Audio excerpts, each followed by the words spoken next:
trop creux ça bute, puis il risque d'être pas tout à fait assez creux, ou si on veut respecter la profondeur dans le trou, il va être beaucoup trop creux ça bute. Donc l'étape numéro 1, c'est de faire la cartographie, c'est ça? C'est ça.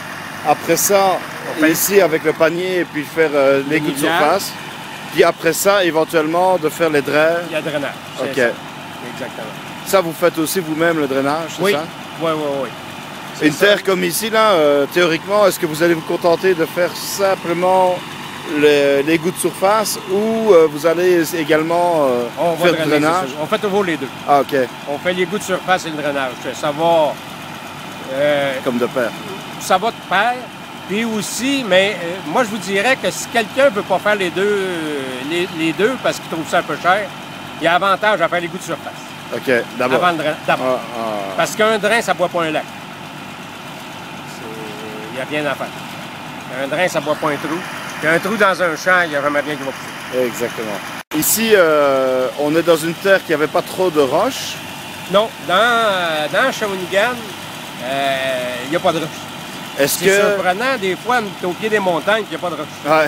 Moi, je ne le croyais pas au départ. Je pensais que c'était pas vrai, mais regardez, il n'y a aucune roche. Ici, c'est une terre qui est plus légère, c'est plus sablonneux. Ouais. Mais hier, on faisait de la bonne argile, il n'y a pas plus de roches. As-tu déjà travaillé l'égout de surface dans des terres où il y a de la roche? Oui. Comment il faut procéder d'abord? On s'en occupe pas. Tu relèves pas la roche avec ta lame niveleuse? Oui, avec la lame, on nivelle les roches avec. On nivelle tout, puis ensuite on ramasse les roches. OK. Donc ça veut dire qu'après avoir passé la machine ici, pour bien faire, il faut ramasser au râteau ramasse-roche, c'est ça? Oui, mais idéalement, quand on a fini de niveler, il faut défoncer le sol. Là, on défonce avec un V-Riper, une défonceuse. Ouais. Ensuite, là, on travaille le terrain, là, on ramasse les roches, quand il y en a. OK. Mais idéalement, quand on a fini de niveler, c'est de défoncer. Parce qu'il y a des places qu'on passe souvent. T'as fait de la compaction. Ça risque de compacter un peu. OK. Et quand on nivelle, normalement, c'est des terres qui ne sont pas en bonne condition. Ouais. Fait que souvent, c'est des terres qui ont des coins humides. Fait que là, ça compacte un petit peu plus aussi. C'est ça.